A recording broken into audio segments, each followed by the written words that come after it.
Entonces, el día de hoy vamos a finalizar con los contenidos propios del contrato de trabajo. Como vamos a empezar con la clase, por favor, todos enciendan sus cámaras. Entonces, el día de hoy vamos a ver obligaciones de las partes del contrato, ¿sí? Otras figuras que nos pueden aparecer en el contrato como representantes del empleador, simple intermediario, contratista independiente, y finalizamos explicando la diferencia entre concurrencia y coexistencia de contratos. ¿Listo? Entonces, déjenme, yo les presento acá las diapositivas para ir a la parte de la explicación. ¿Listo? Entonces habíamos quedado, habíamos quedado con la ejecución del contrato de trabajo e íbamos a empezar con obligaciones de las partes. ¿Cuáles son las partes del contrato de trabajo? El empleador y el empleado. El empleador y el trabajador, ¿cierto? Entonces, como todo contrato, surgen unas obligaciones por el simple hecho de suscribir un contrato, ¿cierto? En ese contrato, las partes se van a obligar a cumplir ciertos aspectos propios y que conlleven a la ejecución del contrato. Entonces, cuando nosotros hablamos de partes, vamos a hablar empleador y trabajador, pero cuando hablamos de obligaciones, vamos a hablar de unas obligaciones de tipo general y unas obligaciones de tipo específicas. ¿Listo? Por su parte, para las obligaciones contractuales que adquiere el empleador, van a estar contenidas en el artículo 56. Para el empleador y el trabajador, el artículo 56 nos consagra las obligaciones de tipo general. Por favor, alguien que me haga lectura del artículo. Del Código del Trabajo, sí. Sí, por favor, del Código Sustantivo del Trabajo, artículo 56. Dice, obligaciones en las partes en general, de las partes en general. De modo general, incumben al empleador obligaciones de protección y de seguridad para con los trabajadores y a estos obligaciones de obediencia y fidelidad para con el empleador. Entonces, ¿qué podemos decir frente a las primeras obligaciones? Teniendo en cuenta el artículo 56, pero no solo el artículo 56, sino también la Constitución Política, podemos suscitar que las obligaciones del empleador son las siguientes. Respeto a la dignidad humana. Recuerden que por más que sea nuestro trabajador, por más que nos haya vendido su fuerza de trabajo, nosotros no debemos como empleadores jamás olvidar que estamos frente a una persona humana, ¿cierto? Recuerden que el trabajador sí o sí tiene que ser persona natural y eso lo hace persona humana y por lo tanto uno de los derechos inalienables es la dignidad humana, ¿sí? Y todas las reglas propias vistas en la Constitución Política nos dice que el norte va a ser el respeto de la dignidad humana. Y eso no lo podemos desconocer en el contrato de trabajo. Profe, pero es que ahí no dice específicamente. No, no lo dice. Recuerden que es una norma anterior a la Constitución, ¿sí? Por lo tanto, la principal obligación que tiene el empleador va a ser la dignidad humana. Segundo, deber de ocupación efectiva, ¿sí? Resulta, y eso sí sucede, les cuento ahí sí anécdotas de personas que han venido a buscar asesoría. Y sucede más de lo, ahí sí más de lo, de lo que uno quisiera que sucediera, ¿sí? Cuando un empleador tiene desidia por un trabajador, le cae gordo, le cae mal, pero siente que no lo puede despedir, se va en contra de esta primera obligación. ¿Qué sucede con el trabajo? Ya vimos que el trabajo es indispensable para la sociedad, es indispensable para el individuo, pero nosotros decimos, en la medida de lo posible, el trabajo va a darle sentido de vida al ser humano. ¿Sí? ¿Por qué? Porque a través del trabajo yo voy a conseguir ingresos, pero a través del trabajo yo me voy a sentir una persona útil. ¿Sí? El hecho de que yo vaya a un trabajo 8 horas al día y me siente en la pantalla de mi computador y no haga nada productivo, ¿cómo creen que se sentirá el ser humano o la persona? Mal, profe. Sin sentido. Ahora sí les cuento la anécdota. Les iba a contar anécdota y hasta el momento no les he echado el cuento, ¿cierto? Imagínense que yo vivo en Samacá, tengo mi oficina en Samacá y acá nos llegan muchos trabajadores. Ahí sí con la misma historia casi. Después de un accidente de trabajo y que ellos sufren unas secuelas, la ARL por lo general, producto de que ya se le hizo la cirugía, se le hizo las terapias correspondientes y los tratamientos médicos respectivos, ordenan el reintegro del trabajador. ¿Qué dice la empresa minera? Si usted no entra a la mina, no me sirve para nada. Pero tampoco lo puedo despedir porque si no me gana un problema. Entonces, ¿sabe qué? Usted vaya y me riega las plantas del patio. ¿Qué días? De lunes a sábado, 8 horas al día. ¿Qué va a sentir el trabajador o qué opinan ustedes que sienten estos trabajadores? No sé, profe, si sería como discriminación, como Totalmente, son actos discriminatorios. discriminación, profe, y como, es que no sé cómo decirlo, profe, como si no lo estuviera valorando, sino lo estuviera como degradando, como que no sirve igual que los demás, pero es que no sé sería la palabra correcta, profe. Aquí, ¿qué pasa? ¿Cómo llegan estos trabajadores? Es que a mí, yo hubiera, tal vez uno o dos nos manifestaron, yo hubiera preferido que me hubiera muerto en el accidente y no que hubiera quedado como estoy. Porque ellos manifiestan eso, porque dicen, tras de que perdí un brazo, tras de que perdí una pierna, tras de que no puedo caminar, el sistema de seguridad social, bien sea en pensiones o en riesgos, no me pensionan, ¿sí? Porque según ellos, yo todavía tengo capacidad suficiente para seguir trabajando. Ordenan mi reintegro y yo no le encuentro sentido de estar regando plantas, ¿sí? 8 horas al día, 6 días a la semana. Empezando porque si lo hago así, las 8 horas al día, la planta se me muere, ¿sí? Y yo le digo, bueno, ¿y en qué más puedo colaborar? No, usted, como no puede hacer nada más, usted quédese allá. Sí, Nicolás. Profe, pero igualmente eso sería un contrato, o sea, digamos, un cambio en las cláusulas del contrato, ¿no? Porque, digamos, o sea, no fue lo que se acordó para un principio dentro de las obligaciones del trabajador. Pero Entonces mira la sería como, tercera, sí, pero entonces mira la tercera obligación del empleador, deber de protección y seguridad, ¿sí? Sobre todo esta seguridad es en el ambiente laboral. Si yo dejo ingresar a mi trabajador y la restricción específicamente me dice, él no puede cargar peso, él no puede ingresar a la mina subterránea, ¿qué dicen los empleados? Entonces, ¿yo qué lo pongo a hacer? Esa es como la excusa general de ellos. Listo, pero entonces, ojo, porque es que está incumpliendo otra obligación, que es la ocupación efectiva, ¿sí? Que el trabajador no se me sienta inútil, perdónenme la expresión, ¿sí? ¿Por qué? Porque es que tras de que sufre un evento traumático, este hecho de no encontrarle sentido a su vida, uno, va en contra de la dignidad humana y dos, incluso puede generar o desencadenar una enfermedad a raíz de ese trato discriminatorio.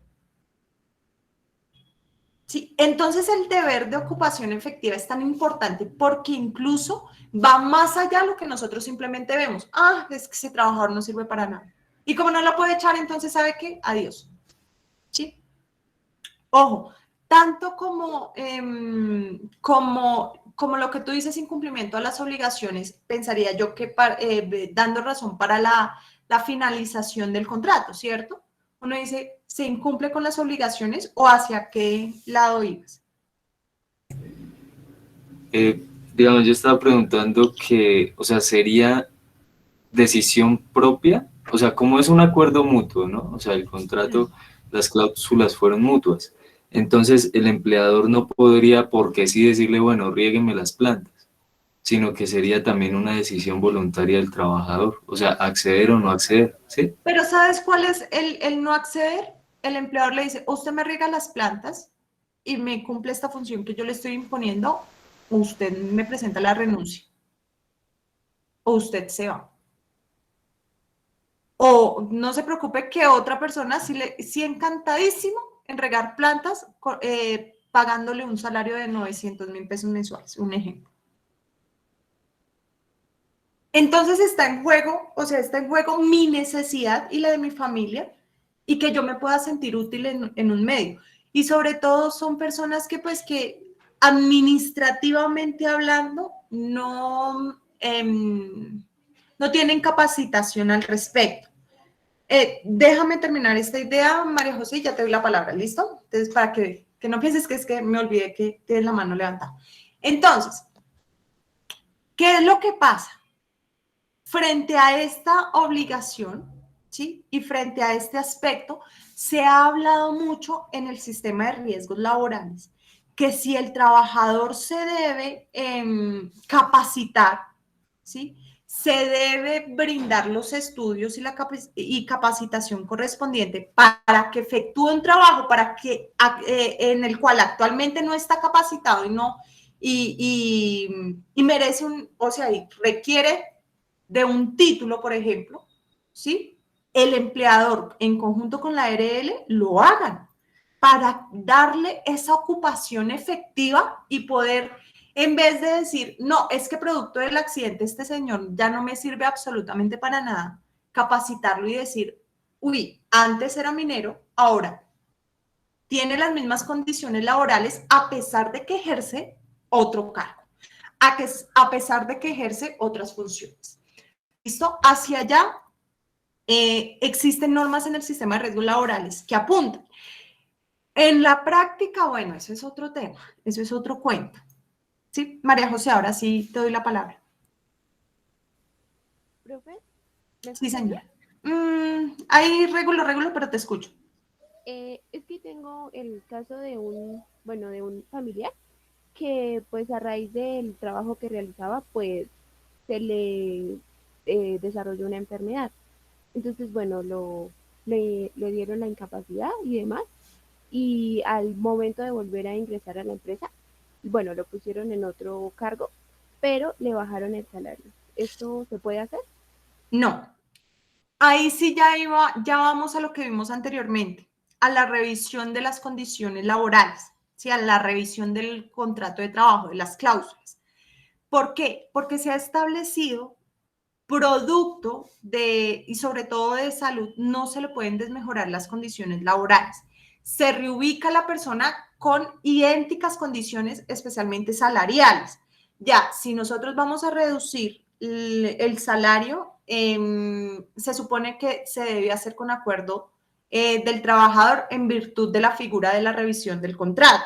Si no hay acuerdo, entonces solicitamos al juez revise los cambios de las condiciones, pero nosotros ahí sí, a diestra y siniestra, no podemos bajar salarios, sobre todo porque es un elemento esencial y hace parte de las condiciones propias del contrato de trabajo. Para ello necesitamos la figura de la revisión. Los empleadores hacen eso. O sea, si no es el único, no es el primero, son muchísimos casos muy similares. Y se puede demandar a la empresa por el pago de los salarios o sea, la diferencia desde que se le disminuyó el salario a tu familiar. Se puede presentar la demanda en ese sentido.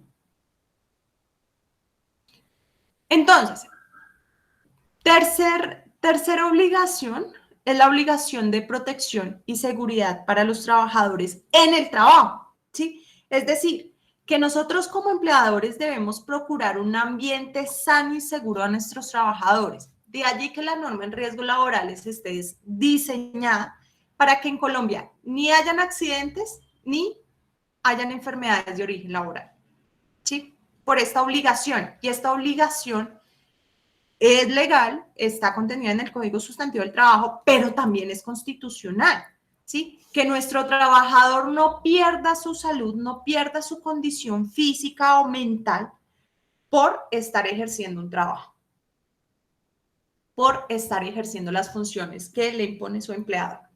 Entonces, de allí que existan figuras como la culpa patronal del artículo 260 del Código Sustantivo del Trabajo, donde se puede solicitar al empleador indemnización plena de perjuicios ante una eventual consecuencia producto de una enfermedad o de un accidente de trabajo. ¿Listo? ¿Qué artículo, profe? 260. Perdón, espérenme 5, yo voy y les... porque ya me entró la duda si es el 260 o es el 216. Culpa, sí, 216, perdón, 216.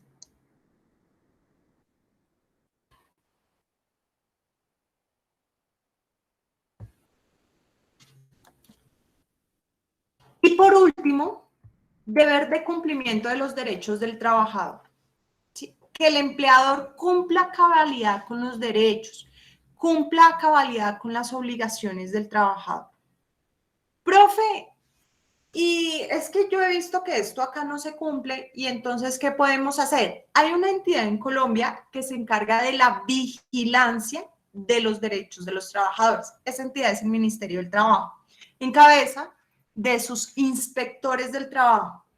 Profe, es que yo veo que allá no dan días de descanso semanal y su merced me dice que ese derecho es irrenunciable, eso sí o sí se le debe cumplir al trabajador. Y allá en esa empresa ni siquiera los domingos lo dejan descansar.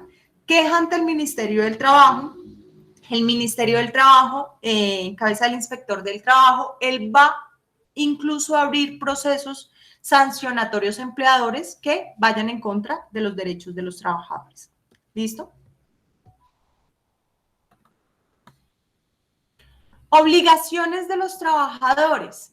Entonces, ¿a qué se someten los trabajadores en virtud de un contrato de trabajo? De forma general, a prestar un servicio, ¿sí? Pero ojo, recuerden que ese servicio es subordinado y por lo tanto va a estar inmerso bajo unas órdenes. Así que el trabajador tiene que obedecer. ¿Sí? Segunda obligación. Va a prestarnos el servicio, es decir, tiene obligación de trabajar, tiene obligación de obediencia y tiene obligación de fidelidad. Eso es como una relación, ¿sí? ¿Por qué? Porque es que resulta que el que primero me clava la daga es el trabajador. No, pues tampoco, ¿cierto?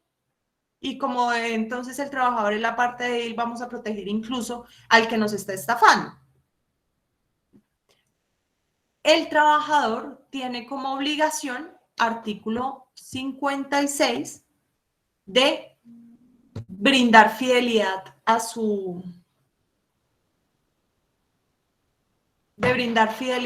empleador. ¿Listo?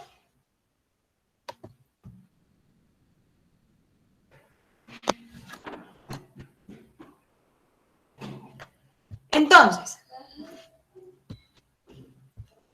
para nosotros hablar de obligaciones específicas, vamos a tener en cuenta el artículo 57 y 58 del Código Sustantivo. Adicional a ello,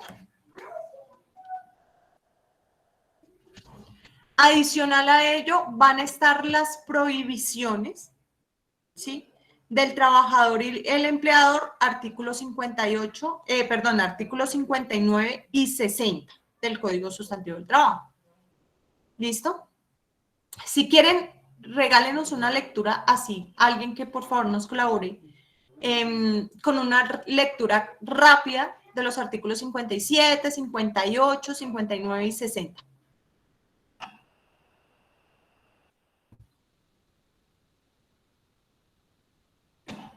¿Alguien porfa el 57?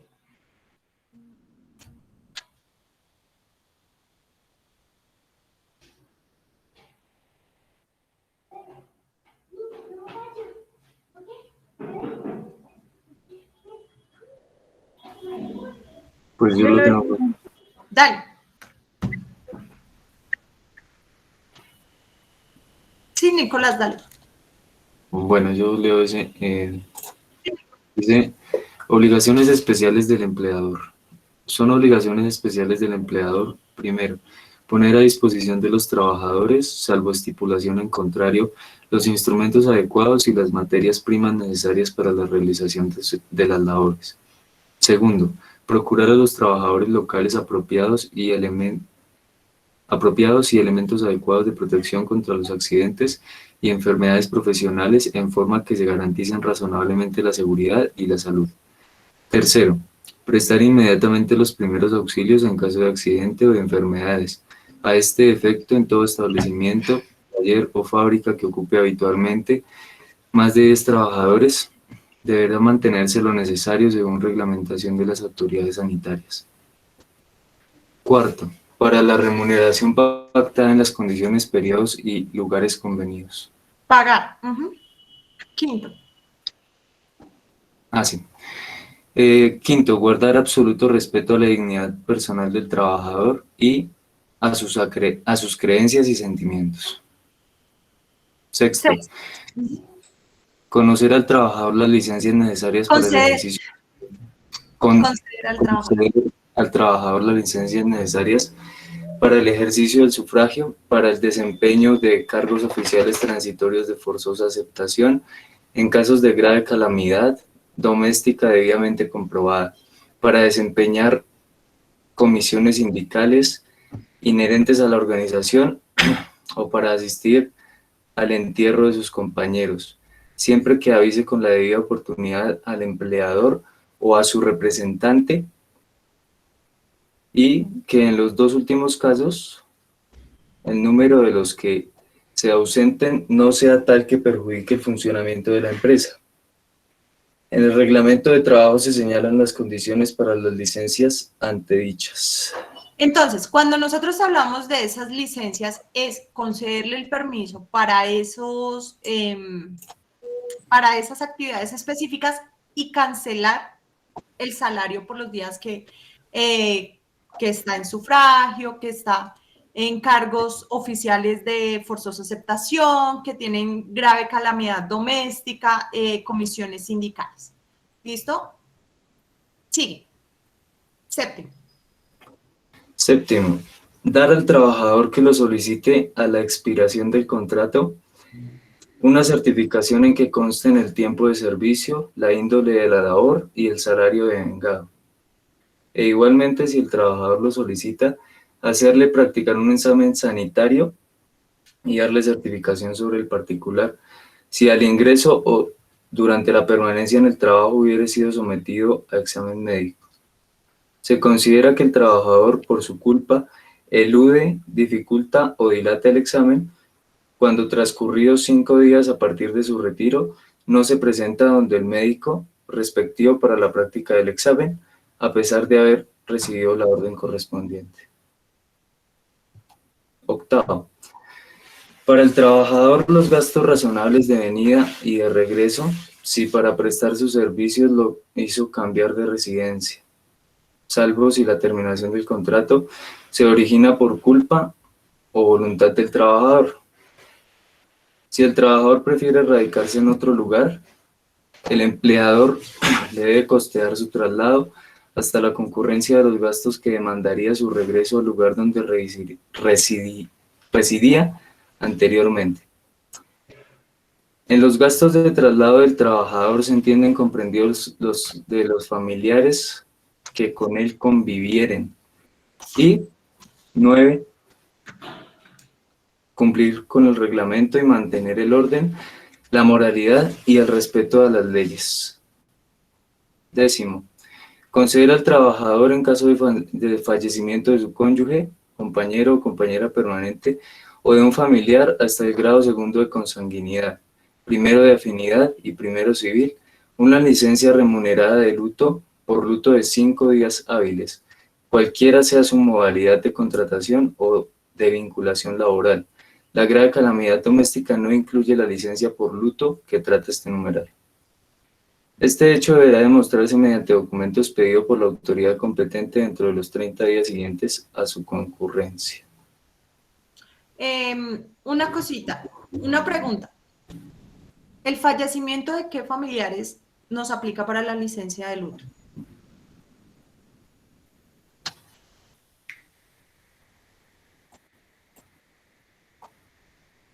Cónyuge o compañero permanente, ¿sí?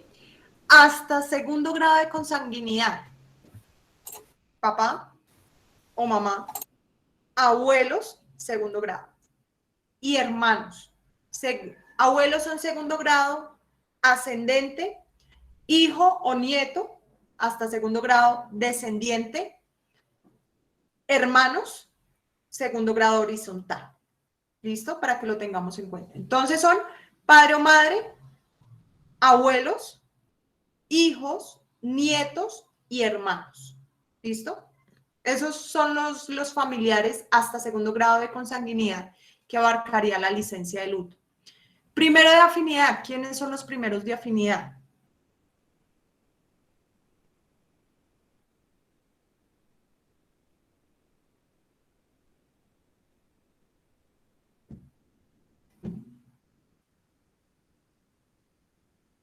¿Quiénes serán los primeros de afinidad?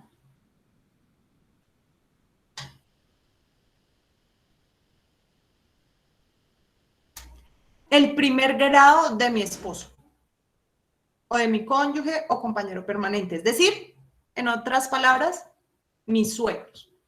Y primero civil, mi hijo adoptivo. ¿Listo? Esos son los familiares que cubren la licencia por luto.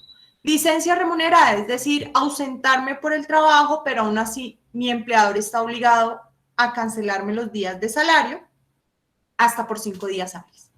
Siguiente.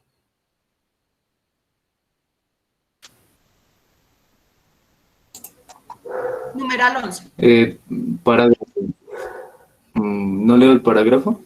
No, es Dice obligación propia de la EPS, no del empleado. Ok.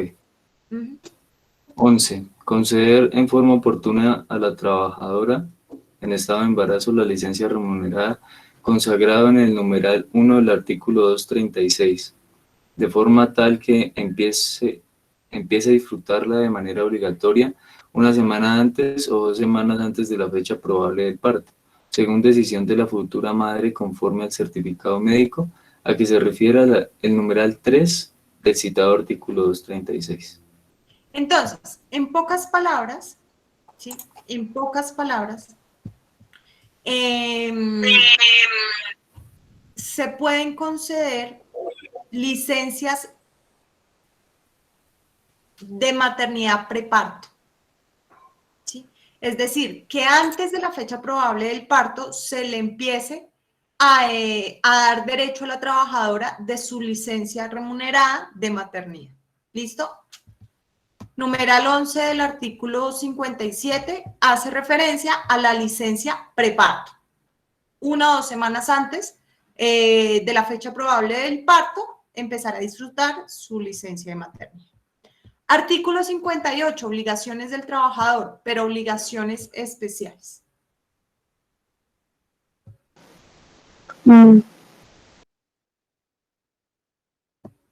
Son obligaciones especiales del trabajador.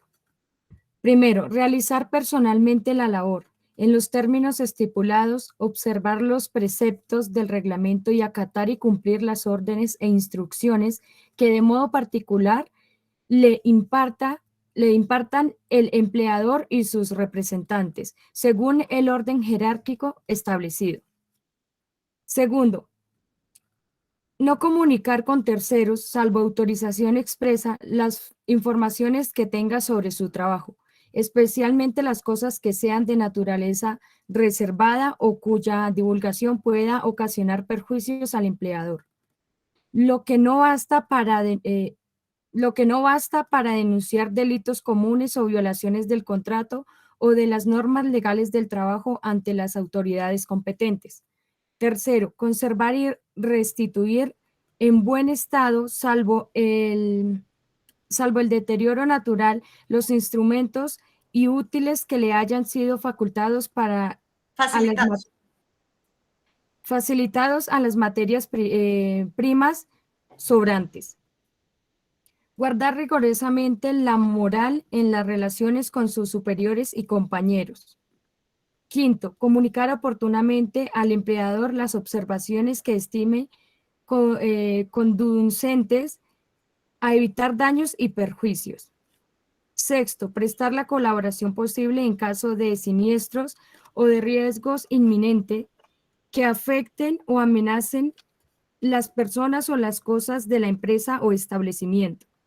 Séptimo, observar las medidas preventivas higiénicas prescritas por el médico del empleador o por las autoridades del ramo. Y octavo, observar con suma diligencia y cuidado las instrucciones y órdenes preventivas, de accidentes o de enfermedades laborales. Noveno, la trabajadora en estado de embarazo debe empezar a disfrutar de la licencia remunerada consagrada en el numeral 1 del artículo 236, al menos una semana antes de la fecha probable del parto. Ello sobre todo para efectos de reemplazos, ¿sí? En el tiempo en que la madre trabajadora va a estar disfrutando de la licencia.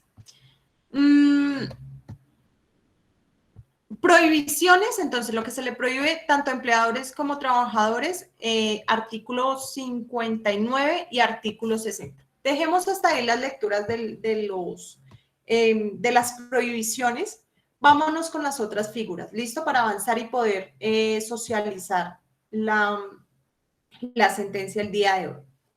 Otras figuras que podemos encontrar en el contrato de trabajo van a ser los representantes de los empleadores y va a estar contenida en el artículo 32. Por favor, alguien que me regale la lectura del 32.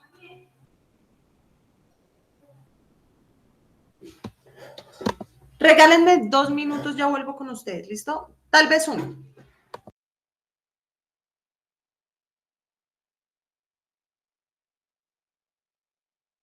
¿Cómo es que se llama este punto? ¿Alguien sabe? ¿Representantes? Otras figuras, ¿no?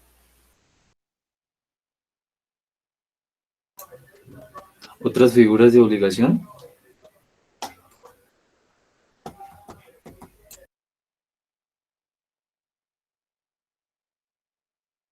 No, del contrato, creo.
Listo. ¿Ya tienen lista la lectura del 32?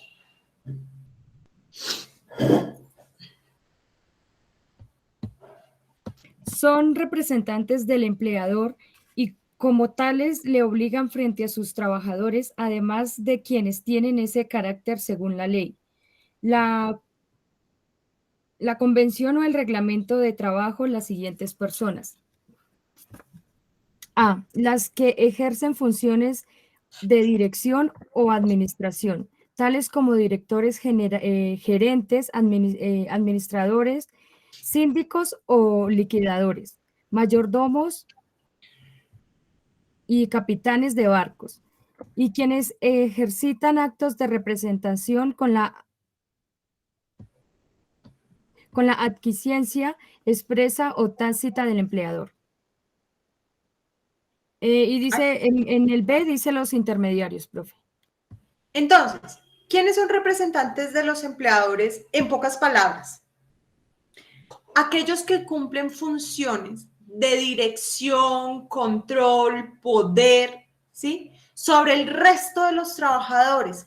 ¿Quién será entonces un representante del empleador? ¿Qué calidad tiene el representante del empleador?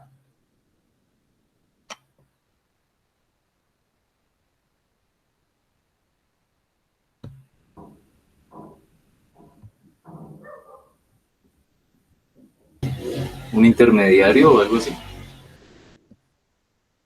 ¿Qué calidad tendría? La pregunta, profe. ¿Qué calidad tiene el representante del empleador con respecto al empleador?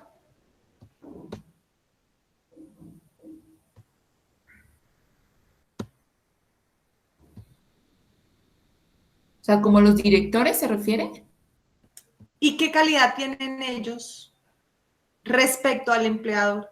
Son Profe, empleadores, superioridad jerárquica. pero ¿qué son frente a su empleador? ¿Asesor?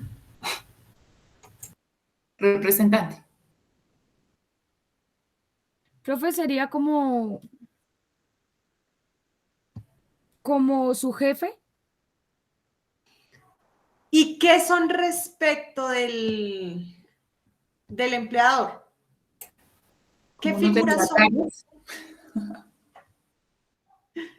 Son otros trabajadores, ¿cierto? Son trabajadores respecto del empleador. Lo que pasa es que en sus funciones está dirigir, mandar, ser jefe, ¿sí? Pero son trabajadores. Tienen poder subordinante que le delega al empleador sobre el resto de los compañeros, pero respecto del empleador siguen siendo trabajadores. ¿Listo?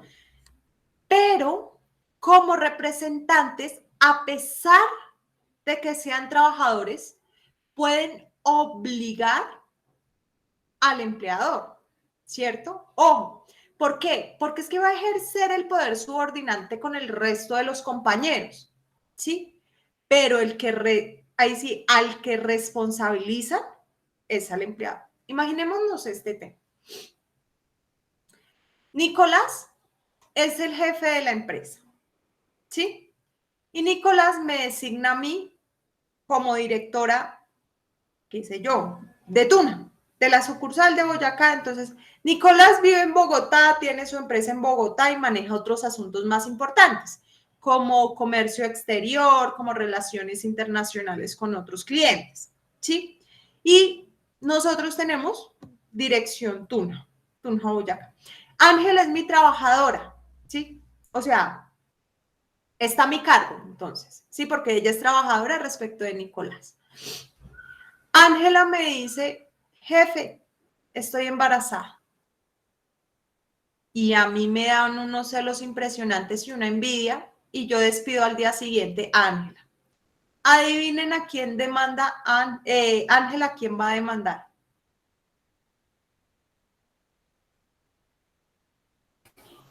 ¿A A mí? Nicolás, profe. ¿Cierto?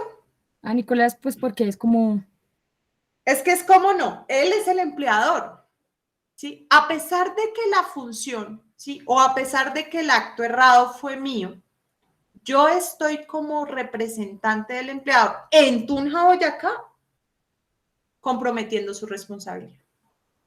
¿Listo? Otra figura que podemos encontrar acá, los simples intermediarios. Artículo 35. ¿Quiénes serán los simples intermediarios?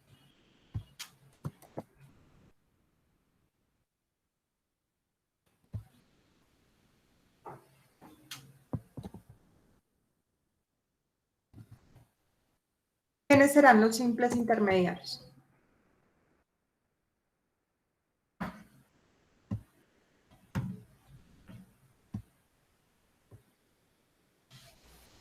¿Leo el artículo, profe? Sí, por favor. Artículo 35. Simple intermediario. Primero, son simples intermediarios las personas que contraten servicios de otras para ejecutar trabajos en beneficio y por cuenta exclusiva de un empleador. 2. Se consideran como simples intermediarios aun cuando aparezcan como empresarios independientes las personas que agrupan o coordinan los servicios de determinados trabajadores para la ejecución de trabajos en los cuales utilicen locales, equipos, maquinarias, herramientas u otros elementos de un empleador para el beneficio de éste y en actividades ordinarias inherentes o conexas del mismo. 3. El que celebre contrato de trabajo obrando como simple intermediario debe declarar esa calidad y manifestar el nombre del empleador. Si no lo hiciese así, responde solidariamente con el empleador de las obligaciones respectivas. ¿Quiénes, en sus palabras, serían simples intermediarios?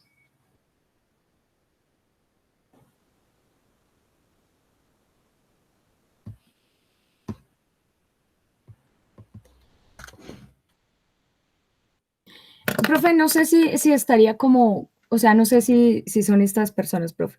Ejemplo, cuando hay un trabajo, por así decirlo, una relación entre el trabajador y el empleador, profe. Y es como esta persona que va a llegar, de la que van a requerir sus servicios, profe, pero es para determinado asunto, por así decirlo, profe. En pocas palabras, ¿quiénes serían? Nicolás, un ejemplo de un simple intermediario. Pues el de la sentencia, profe. No, en ¿No? la sentencia no hay simple intermediario. No. ¿Quién sería el simple intermediario? Un ejemplo. Volvamos a leer el artículo 35 con más calma. Simples intermediarios.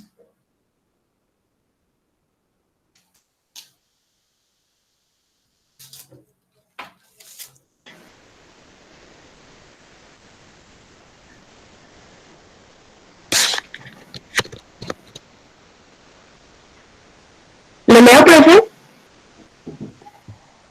Dale, por favor. Simple intermediario. Primero, son simples intermediarios las personas que contraten servicios de otras para ejecutar trabajos en beneficio y por cuenta exclusiva de un empleador. Segundo, se consideran como simples intermediarios aun cuando aparezcan como empresarios independientes, las personas que agrupan o coordinan los servicios de determinados trabajadores para la ejecución de trabajos en los cuales utilizan locales, equipos, maquinarias, herramientas u otros elementos de un empleador para el beneficio de este y en actividades ordinarias inherentes o conexas del mismo. Tercero, el que celebre el contrato de trabajo obrando como simple intermediario debe declarar esa calidad y manifestar el nombre del empleador. Si no lo hiciera así, responde solidariamente con el empleador de las obligaciones respectivas.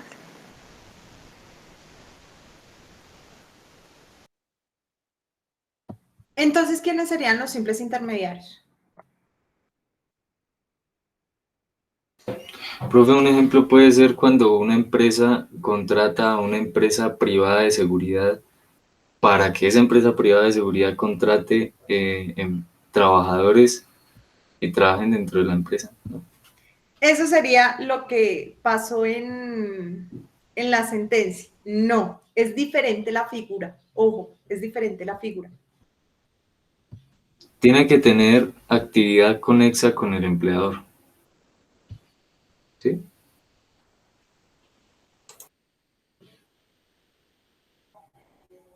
Son simples intermediarios las personas que contratan servicios de otras para ejecutar trabajos en beneficio y por cuenta exclusiva de un empleado. Uno, una función propia de un simple intermediario. Segundo, son simples intermediarios aquellos que agrupan o coordinan servicios de determinados trabajadores para la ejecución de trabajos en los cuales utilicen locales, equipos, maquinarias, ¿sí? para beneficio de ese empleador en actividades ordinarias o conexas, ¿sí? Ojo, mire, contratan servicios o agrupan o coordinan servicios en favor de un empleador. Simples intermediarios. ¿En qué etapa procesal aparece el simple intermediario? ¿En qué etapa contractual, perdón, aparece el simple intermediario?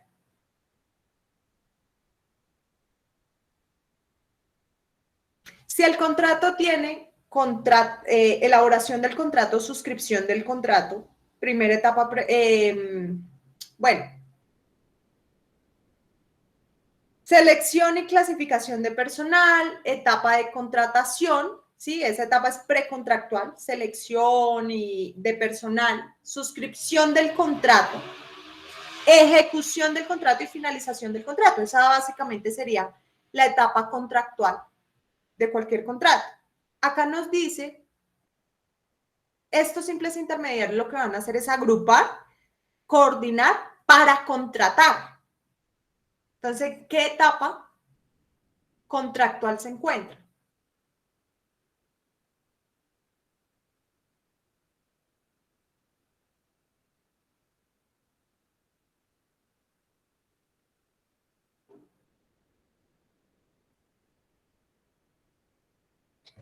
En la suscripción, ¿cierto?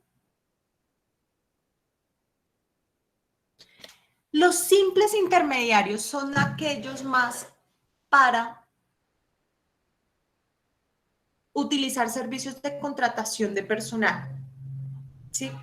Háblese ustedes agencias de empleo. Son los simples intermediarios por excelencia. ¿Por qué? Porque ellos son de puente para la empresa que necesita un empleo, un puesto, tiene una vacante, yo busco una agencia de empleo y le digo, yo necesito este personal para que me haga tal cosa o para que me supla la vacancia para que me ejerza esta función. Mírenlo claro. Las personas que contratan servicios de otras para ejecutar trabajos en beneficio y por cuenta exclusiva de un empleador sirven de puente entre el trabajador que necesita el empleo y el empleador que necesita suplir la vacante. Yo como empleador no tengo oficina de recursos humanos. Ay, a mí eso me parece hartísimo, estar pagando salarios, prestaciones. Yo solo voy a utilizar los servicios de una agencia de empleos en el único momento que yo requiero contratar a alguien. ¿Yo para qué voy a pagar salarios de forma permanente, prestaciones, seguridad social y demás, cuando el periodo de contratación, porque yo todos mis trabajadores los tengo con contratos a término indefinido? Entonces, ¿cuándo los necesito? Cuando haya incapacidad, cuando haya tal vez se me haya pensionado mis trabajadores, cuando me renuncien, ¿sí? Entonces, yo voy a contratar los servicios de estas agencias de empleo para que ellos me seleccionen el personal y me digan, oiga, Erika, es que el trabajador perfecto para esa vacante es María José. ¿Sí? Por favor, contrate. Ya le hicimos la entrevista, ¿sí? Esa agencia de empleo me va a funcionar como simple intermediaria. Y es que, ojo, miren la responsabilidad solidaria del simple intermediario. El que celebre el contrato de trabajo, obrando como simple intermediario, es decir, él puede incluso suscribir el contrato a nombre de la empresa beneficiaria del servicio, ¿sí? Pero debe que anunciar que él es simple intermediario y que el verdadero empleador va a ser él. ¿Sí? Un ejemplo. Yo estoy buscando una vacante de docente, ¿sí? Y ingreso en la agencia de empleos y me aparece una oferta de la Universidad Nacional. Pero entonces yo digo, uy, súper bien, me presento a la vacante.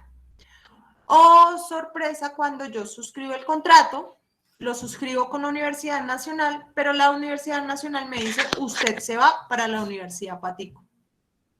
Yo digo, uy, ¿cómo así? O sea, ustedes me engañaron porque yo pensé que yo iba a trabajar con la Nacional, no con la Universidad Patico.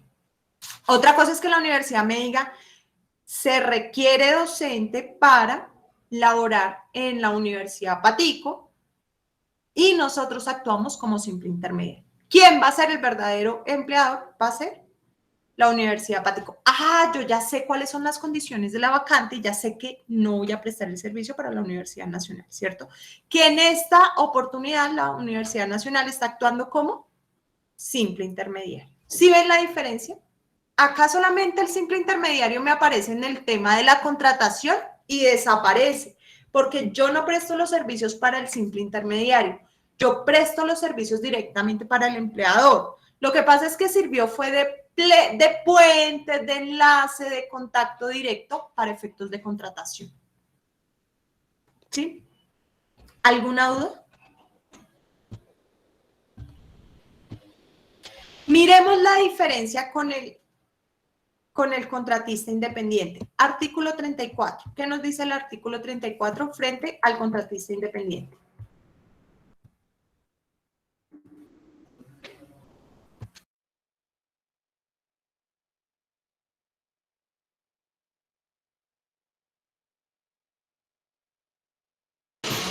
Por favor, alguien que me regale la lectura.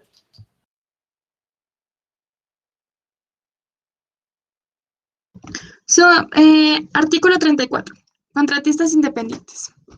Primero, son contratistas independientes y por lo tanto verdaderos empleadores y no representantes ni intermediarios. Las personas naturales o jurídicas que contraten la ejecución de una o varias obras o la prestación de servicios en beneficios de terceros por un precio determinado, asumiendo todos los riesgos para realizarlos con sus propios medios y con libertad y autonomía técnica y directiva. Por el beneficiario del trabajo o dueño de la obra, a menos que no se trate de labores extrañas a las actividades normales de su empresa o negocios. Será solidariamente responsable con los contratistas por el valor de los salarios y de las prestaciones e indemnizaciones a que tenga derecho los trabajadores. Solidaridad que no obsta para que el beneficiario estipule con el contratista las garantías del caso o para que repita contra él lo pagado a los trabajadores. Segundo, el beneficiario del trabajo o dueño de la obra también será solidariamente responsable en las condiciones fijadas en el inciso anterior de las obligaciones de los subcontratistas frente a sus trabajadores, aun en el caso en el que los contratistas no estén autorizados para contratar los servicios de subcontratistas.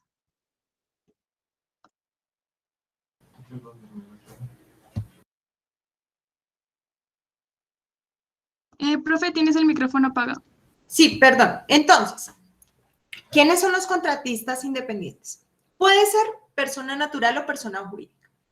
¿Qué va a hacer el contratista independiente? Va a prestar los servicios a una empresa, ¿sí?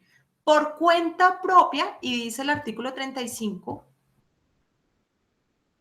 con libertad, autonomía técnica y directiva y con sus propios medios, ¿sí? A favor, pues, de la empresa que lo está contratando. Ese se lo hice para nosotros estar o bien frente a un contratista independiente o bien frente a un contrato realidad. Si no existe esto que nos dice aquí el artículo 34, si no existe, o sea, si el contratista no está trabajando con sus propios medios, si no tiene libertad de autonomía técnica y directiva, decimos que eso no es contratista independiente, eso es contrato realidad. Propio, obviamente si encontramos la subordinación jurídica, significa que no tiene independencia, que no tiene libertad y por lo tanto no es contratista independiente. Esa manifestación la quería hacer para nosotros diferenciarlo de un contrato realidad, ¿cierto? Por otro lado, ¿qué nos dice? El contratista independiente puede ser persona natural o jurídica, ¿sí? Y puede prestar el servicio de forma directa, es decir, por él mismo si es personal, o por interpuesta persona. ¿Qué significa que por interpuesta persona? Yo puedo contratar, ¿sí?, trabajadores para que presten el servicio al cual yo me comprometí como contratista independiente. ¿Sí? Y no por ello invalida la contratación independiente. O, ¿en qué consiste la responsabilidad solidaria del contratista independiente?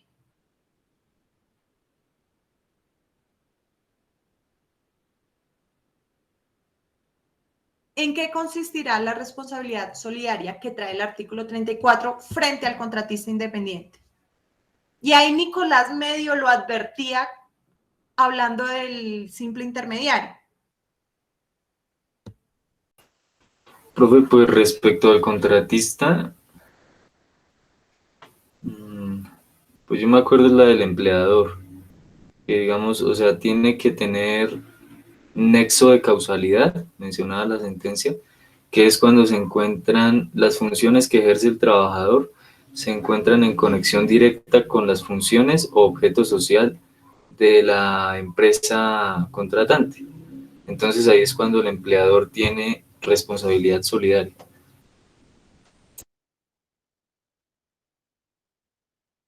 Sí, a eso es lo que nosotros hacemos referencia cuando hablamos de responsabilidad solidaria frente a contratistas, ¿sí?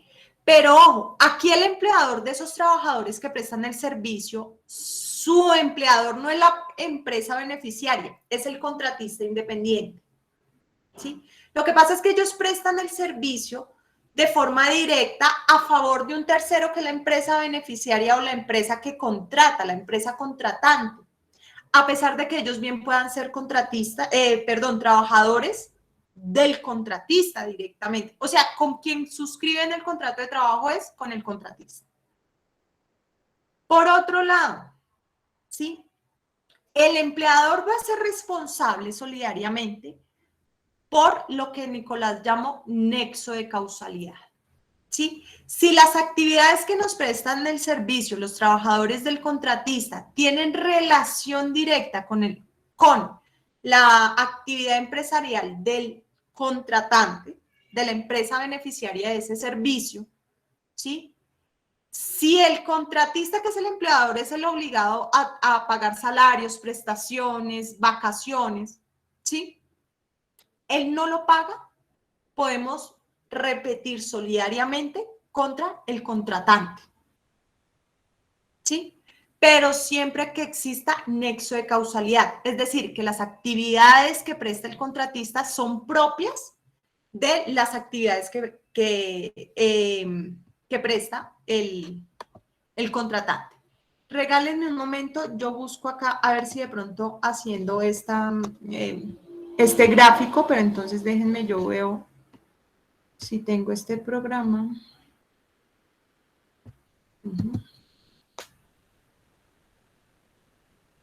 Y si me funciona como lo he pensado.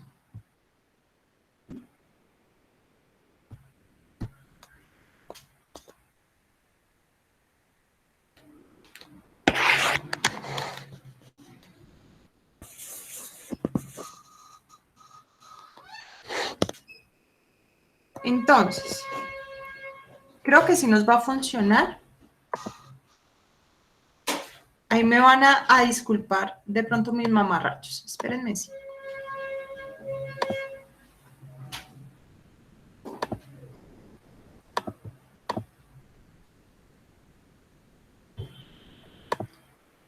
A ver.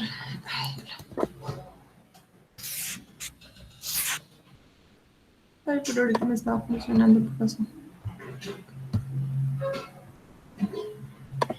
Espérenme. Ay, espérenme, 5 me salgo. Y vuelvo al intento.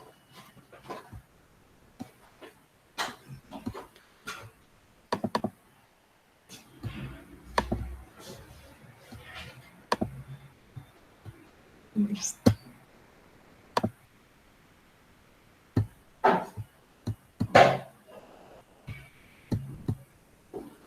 Ahora sí, ustedes me dirán. Entonces, están viendo mi pantalla, ¿sí? Sí, señora, profe. Entonces, nosotros por un lado tenemos empresa, ¿sí? Y por el otro lado tenemos el contratista independiente, ¿sí? La empresa contrata al contratista independiente, válganme la redundancia, para prestar un servicio. ¿Qué hace el contratista independiente? Contrata trabajadores. Es decir, que este se me convierte en empleador respecto de estos trabajadores.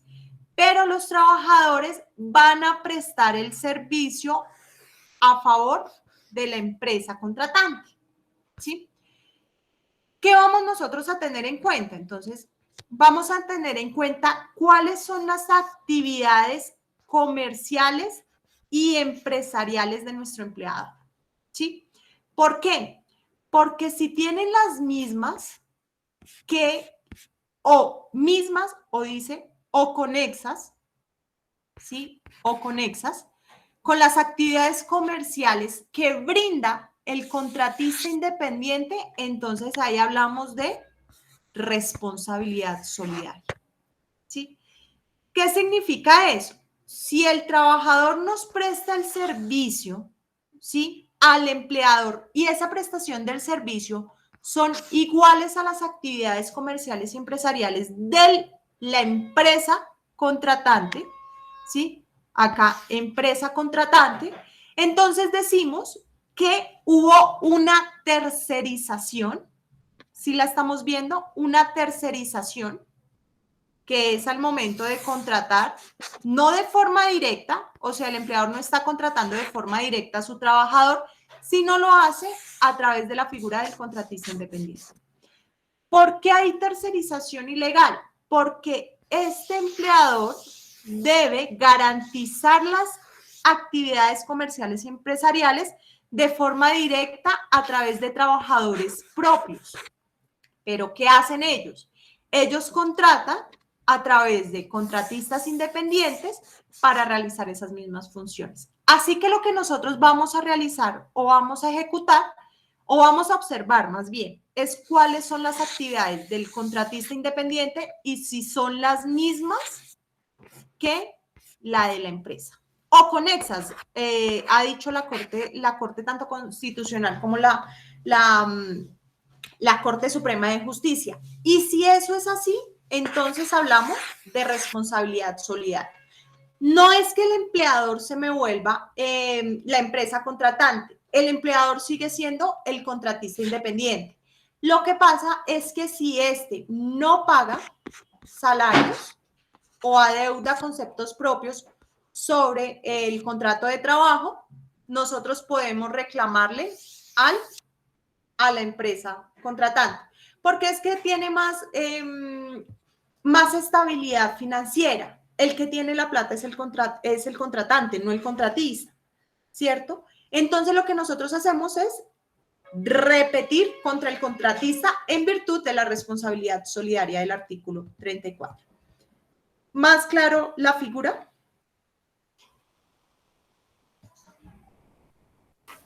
Sí, señora.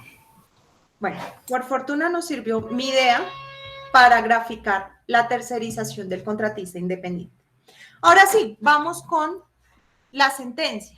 A ver, regálenme 5, ubico acá. Mientras tanto, pensemos en un número. Nicolás, regálame un número. Del 1 al 20, ahí está. 4. 4. ¿Suma o resta?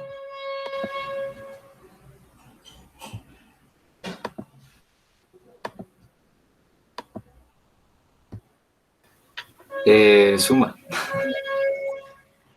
4 y el día de hoy es 6. 4 más 6, 10. Laura Gisela Pisa. Sí, señora, presente. Análisis de la sentencia que teníamos para ahora. Sí, señora.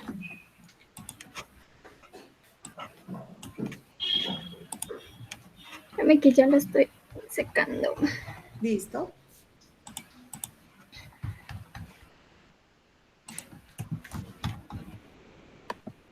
Bueno, la sentencia T-889 del 2014.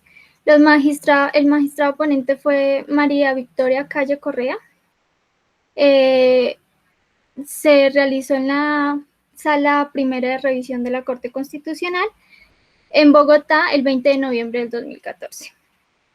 Bueno, resumen de los hechos. La Corte Constitucional conoce en qué sede la acción de tutela. Primera instancia, apelación. Señora. ¿En qué sede conoce la Corte Constitucional esta acción de tutela?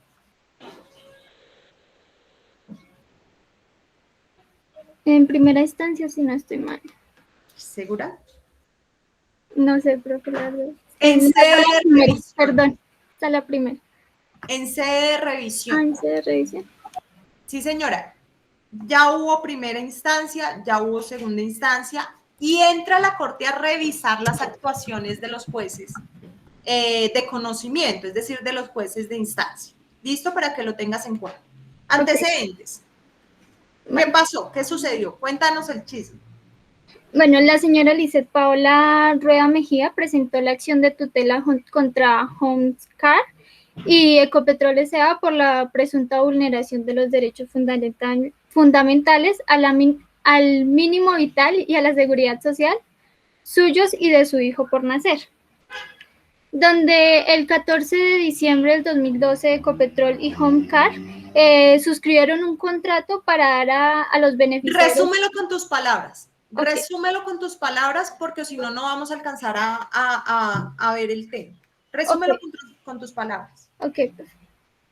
Bueno, la señora Paola, si no estoy mal, se me olvidó el nombre, la señora Lizeth Paola, interpuso una acción de tutela contra estas dos empresas porque ella hizo un contrato con ellos para... ¿Con quién hizo el contrato de trabajo? Con Homecar. ¿Qué función prestaba? De enfermería para... ¿A favor de? Para las personas que trabajaban en Ecopetrol S.A. O sea, quien se beneficiaba realmente de los servicios de Lady Paola era Ecopetrol, o más bien los trabajadores de Los Ecopetrol. trabajadores, sí, señora. Funciones entonces de enfermería. Listo. ¿Qué pasaba entre Homecare y Ecopetrol? Bueno, Ecopetrol contrató a Homecar para que registrara al servicio de salud a sus empleadores. Sí, para ser exacta, creo que eran 26 empleadores, si no estoy mal. Bueno, y entonces ellos tenían un contrato en el que ellos tenían que cuidar por el bienestar y velar por el bienestar de los trabajadores de Ecopetrol S.A. Pero entonces hubo un incumplimiento en el contrato y Ecopetrol le debía una plata a Homecar, entonces Homecar retiró todos los contratos por la deuda que ellos sostenían. Lo que procede a hacer Homecare, entonces precisémoslo, es finalizar los contratos de trabajo porque dice, yo no tengo plata para pagar a los trabajadores. La plata que tengo me la debe Ecopetrol.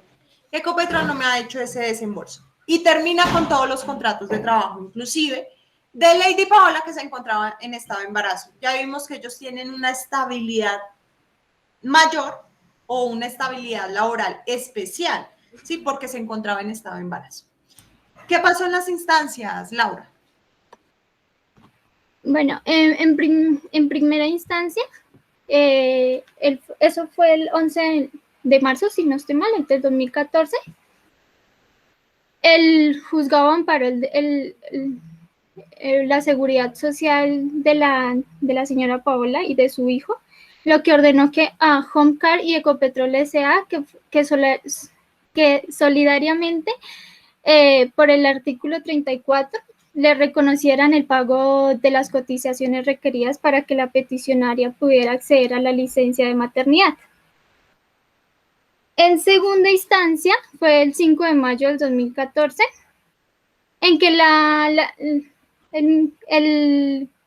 él confirmó la sentencia impugnada por las razones expuestas, y adicionó que en el sentido de que Homecar y Ecopetrol habían de cancelar solidariamente las cotizaciones al sistema de seguridad y los salarios adeudados al accionante. Listo, perfecto. ¿Qué hacen los jueces de instancia? Condenan solidariamente tanto a Homecare como a Ecopetrol de pagos de salarios, de reintegros, pagos de salarios y garantías de seguridad social. Sí, señor. Problema jurídico que encuentra la Corte. El problema jurídico es que si Homecar y Ecopetrol S.A. deben concurrir con los pagos, los salarios, prestaciones sociales, cotizaciones al sistema de seguridad social adecuadas a la señora Lisbeth Paola Rueda, con miras de garantizar sus derechos fundamentales y de su hijo por nacer al mínimo vital y a la seguridad social en virtud de lo pactado en el contrato. Una pregunta, Laura. ¿Qué relación tiene eso con lo que estamos viendo? ¿Qué relación tiene el problema jurídico con lo que estamos viendo? Bueno, que ahí ellos tenían que pagar, según mi punto de vista, ellos tenían que pagarle esa seguridad social porque ella estaba en embarazo, estaba en estado de gestación. Y una pregunta. ¿Estamos viendo protección a la maternidad en este momento? No, señora, es que era para explicar lo otro. Bueno, entonces ella al estar en ese estado de embarazo, entonces si no la cubría el seguro, tenía que cubrirla el Estado. Pero entonces, según lo que entiendo, ellos no podían echarla porque existen cláusulas para eso. El problema jurídico no está bien. ¿Listo? Okay. Fundamento jurídico. Vámonos a la decisión de una. ¿Sí? Ante la pregunta, ojo, la pregunta que tú te estás haciendo es la siguiente. ¿Deben concurrir Homecare y Ecopetrol a los pagos solicitados por la trabajadora? ¿Qué respondió la Corte? La Corte correspondió que, dado que en el caso objeto de análisis no procede el reintegro de la accionante, o sea que no le iban a regresar su contrato, porque la empresa empleadora se encontraba en liquidación, la sala ordenará el pago de los salarios y aportes a la seguridad social en mora, estos últimos por el tiempo necesario que le permitirá al accionante acceder posteriormente a la licencia de maternidad. Ojo, tal como lo ordenan los jueces de instancia. Ojo con lo que te voy a decir, mira. La pregunta es sencilla y clara. ¿Deben concurrir las demandadas a los pagos? ¿Por qué me respondes sobre el reintegro? ¿En qué parte de la pregunta está el reintegro? No, en ningún lado. Ah, bueno. Decisión está incorrecta. Fundamento. Ojo con la pregunta. La pregunta nos delimita el análisis jurisprudencial que estamos haciendo. ¿Sí? No nos podemos ir por los lados o por variantes diferentes a lo que nos estamos preguntando. Por eso te concreticé la pregunta, para que tú no te me vayas por el lado de derechos mínimos, de mínimo vital. No. La pregunta es clara. ¿Deben concurrir al pago? Sí. La respuesta también debe ser clara. ¿Qué dijo la Corte? Sí, que ellos debían concurrir al pago de la señora Paola.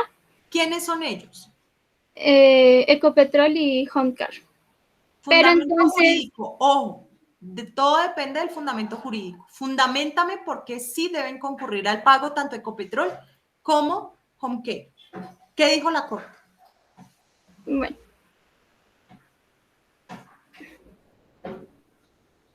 La Corte dice que ellos deben concurrir al pago por solidaridad, pues según lo que entendí, por solidaridad, ya que ella se encontraba en gestación y aparte ella les cumplió con las horas en las que se les pactó el contrato como para que de un momento a otro vengan y le quiten un contrato. Entonces... Tienes tres. Tres, porque la identificación, los antecedentes están bien. Sí, señor. La pregunta Más o menos. Pero fundamento y decisión, mal. ¿Listo? Ok. Voluntario. Persona voluntaria al análisis de la sentencia.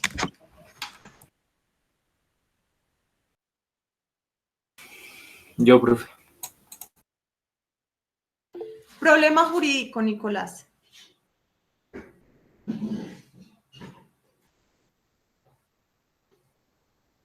¿Qué pregunta te hiciste frente al caso?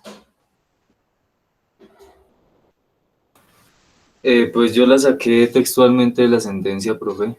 Estaba ahí planteado textualmente. En Dice- este caso no. Sí, profe, es que yo también lo saqué de ahí. Ojo, ojo con uno de los requisitos de la Getty, es que el problema planteado tenga relación directa con los temas vistos. En este caso, el problema con relación al tema visto no está planteado por la Corte. ¿Lo desarrolla la Corte? Sí, pero no está planteado. Por eso yo te preguntaba, ojo, al concurrir los pagos, ¿qué? ¿Hacia dónde vas a enfocar el problema? Recuerden que el problema nos enfoca el análisis, ¿sí? Ahí hablan de muchos problemas. Se debe proteger la estabilidad laboral de la trabajadora, se debe proteger al niño que está por nacer. Claro, esos son problemas, pero es que nosotros no estamos viendo esos temas en este momento. Y al momento de designarle la sentencia, yo les indiqué cuál era el problema que ustedes debían analizar frente al contratista independiente. Sí, profe, pues yo pienso que el problema jurídico es si hay responsabilidad solidaria de parte del empleador para con el trabajador. Responsabilidad solidaria de parte de quién? Corrígeme. Responsabilidad solidaria de parte de quién. Regáleme Responsabilidad. porque Nicolás es voluntario para que lo esté calificando. O sea, a él lo estoy calificando yo. ¿Listo? Entonces, responsabilidad solidaria entre quién y quién. Determinar si hay responsabilidad solidaria de parte de la empresa contratante en beneficio del trabajador que contrató el contratista independiente. Ahora arréglamela. Responsabilidad solidaria entre Ecopetrol y Lizeth Paola. no, entre Ecopetrol y quién. Homecare. ¿Quiénes son los contratantes? Ecopetrol como empresa contratante y beneficiaria y Homecare como empresa contratista. Si hay responsabilidad entre ellos para con la trabajadora Lizeth Paola, ¿cierto? Pero el problema jurídico en este caso, yo quiero que ustedes se me centren en al momento de yo justificar la Getty, ¿cómo se las justifico? Yo requiero que ustedes vean en casos concretos las normas que estamos viendo teóricamente en la materia de derecho laboral individual. Sí, por eso es que les requiero que el problema esté directamente relacionado con el tema visto. O si no, fácil. Se debe proteger mediante acción de tutela el derecho de la trabajadora en estado de maternidad y a su hijo por nacer. La respuesta es clara, sí. La acción de tutela procedente. ¿Sí? Mecanismo idóneo para proteger esta clase de derechos. Claro, lo ha dicho la Corte infinidad de sentencias. Pero lo importante de esta sentencia no es la trabajadora en estado de embarazo. Ahí sí, discúlpenme ahí sí ser tan concreta en ese sentido. Fundamento jurídico. Bueno, vámonos directamente a la respuesta. ¿Hay responsabilidad solidaria, sí o no? La Corte dice que no, ya Perfecto, que... fundamento. Ahí sí, ¿ya que qué? Ok. Ya que la prestación de la labor que otorgaba el contratista para con Ecopetrol no tenía relación directa, o sea, no había nexo de causalidad con el objeto social o las actividades regulares de Ecopetrol S.A. ¿Algo más? No. Tienes 5. Sencillo el Vale. análisis. Sí, Yurani, ahora sí te escucho. Profe, pues mi problema es si la empresa Ecopetrol es responsable del pago que exige la accionante Paola Rueda Mejía. No es el problema. Ojo, no es el problema porque tan es así que Ecopetrol sale condenada. Sí, si ustedes se dan cuenta, la sentencia dice, en la parte resolutiva, se condena a Ecopetrol a pagar los salarios, o bueno, a pagar, a garantizar, mejor, a pagar los salarios debidos y a garantizar el derecho de seguridad social y el acceso a la licencia de maternidad. Pero ese no es el problema. El problema que yo le requerí desde hace 2 semanas frente a esta sentencia es la responsabilidad solidaria entre Ecopetrol y Homecare.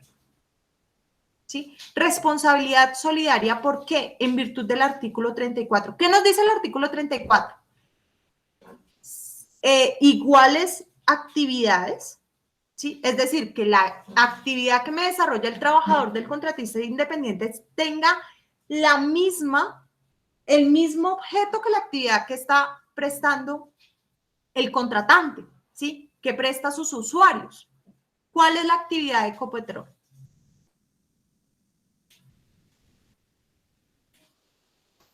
Es como extraer hidrocarburos, algo así. Explotación de hidrocarburos. Una pregunta. La función de la trabajadora, nos lo decía Laura, es ser enfermera y esa era la prestación del servicio. En hidrocarburos, ¿qué tiene que ver con los servicios médicos? Nada. Eso dijo la Corte Constitucional y de paso le jala las orejas a los jueces de instancia porque les dice, ustedes declararon la protección de la trabajadora. Sí, ella merece protección, pero no por responsabilidad solidaria. Aquí no se me presentan los supuestos fácticos del artículo 34. Ecopetrol es una empresa de hidrocarburos, Homecare es una empresa de servicios médicos. No tienen conexión entre sí, por lo tanto no hay responsabilidad solidaria. Profe, pero es que la Corte se le ordenó el pago a Ecopetrol. Sí, pero no por responsabilidad solidaria. ¿Qué dice la Corte? Y bien lo dice también el artículo 34. Artículo 34, parte final del numeral primero, se los leo. No obsta para que el beneficiario estipule con el contratista las garantías del caso o para que repita contra él lo pagado a esos trabajadores.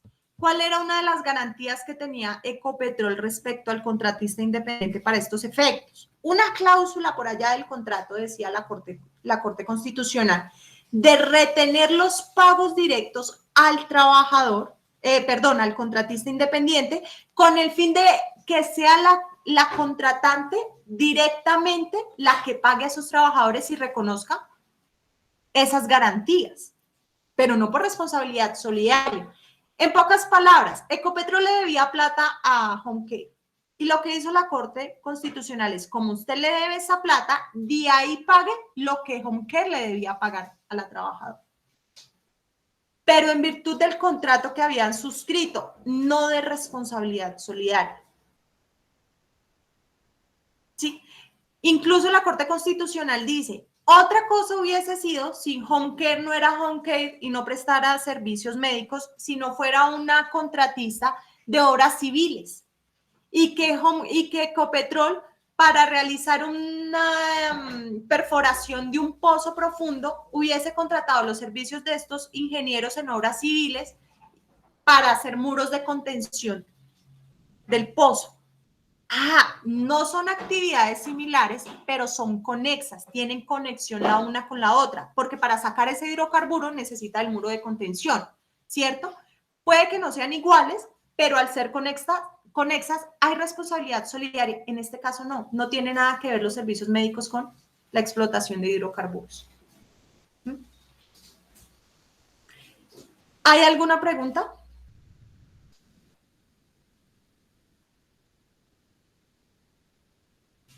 Ojo, yo entiendo que el silencio es porque no hay ninguna pregunta. Nicolás, ojo con la fundamentación, ¿sí? La fundamentación fue perfecta porque ese es el fundamento. La Corte dice no hay responsabilidad porque no son actividades conexas. Uno es servicios médicos, los otros son hidrocarburos, ahí no tiene nada que ver. Pero ojo con hacerlo tan suelto porque puede que no encuentres, o más bien, puede que no argumentes con el fundamento central. Y ahí te tambalee el análisis. ¿Listo? Aquí en este caso sí, bien. Vale. Y si se dieron cuenta, que yo sí me di cuenta, Nicolás no estaba leyendo. Lo sacó de la lectura, ¿cierto? Sí, profe, pues sí tenía aquí al ladito mis apuntes, pero igualmente me acordaba de eso. Exactamente. Y si ven, si nosotros leemos, pero no solamente leemos, si entendemos y le sacamos el jugo a la sentencia, el análisis jurisprudencial sale rápido, sale fácil y no nos complicamos. ¿Listo? Profe, una pregunta. Es que si no estoy mal, ahí decía que Ecopetrol le adeuda un dinero a Homecar, creo que era así. Y, o sea, por esa parte me guié para poner el problema jurídico. No se supone que por el dinero que él le debe a, ¿no? Una pregunta, ¿dónde estamos viendo en la materia? ¿Contratos civiles o comerciales?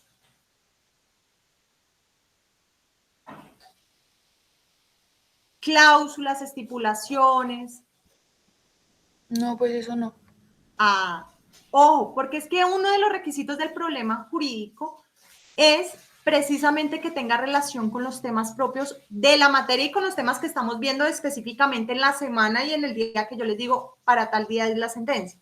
Y ya se los había dicho. ¿Listo? Para el próximo lunes, sentencia SL, regálenme 5. Accedo a mi plataforma virtual.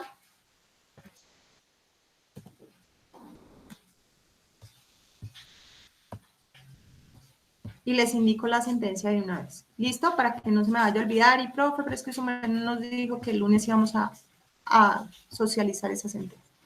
Entonces, fundamentos, contrato, salario. Sentencia SL 1798 del 2018. La analizamos el lunes. ¿Listo? ¿Cómo, profe? ¿1798 qué? Del 2018. Está en el salario. ¿Sí? O sea, ustedes busquen el problema respecto al salario. Establezcan el problema de esa sentencia respecto al salario. Factores que constituyen y factores que no constituyen salario. ¿Listo? Habiendo hecho esa precisión, entonces finalizamos nuestro tema con estas dos figuras. Concurrencia versus coexistencia del contrato de trabajo. ¿Saben qué? Dejémoslo hasta ahí. El viernes empezamos con la diferencia porque quiero que lean el artículo y encuentren ustedes mismos la diferencia y no vamos a alcanzar.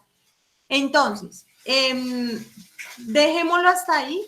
La próxima semana, el próximo viernes, la próxima clase, vemos concurrencia versus coexistencia y empezamos con el tema de salarios. Para el lunes, analizar nuestra sentencia bajo la óptica y el tema de salarios y factores que constituyen y los que no constituyen salario. Listo, para que lo tengan en cuenta.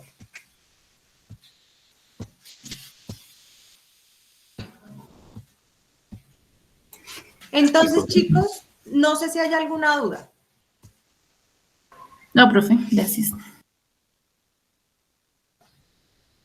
Ojo, porque de aquí en adelante las sentencias van a dar nota. O sea, mucho cuidado, chicos. Si tienen alguna duda, por favor, la comparten, ¿vale? Entonces, detengo la grabación y finalizaríamos la clase de hoy.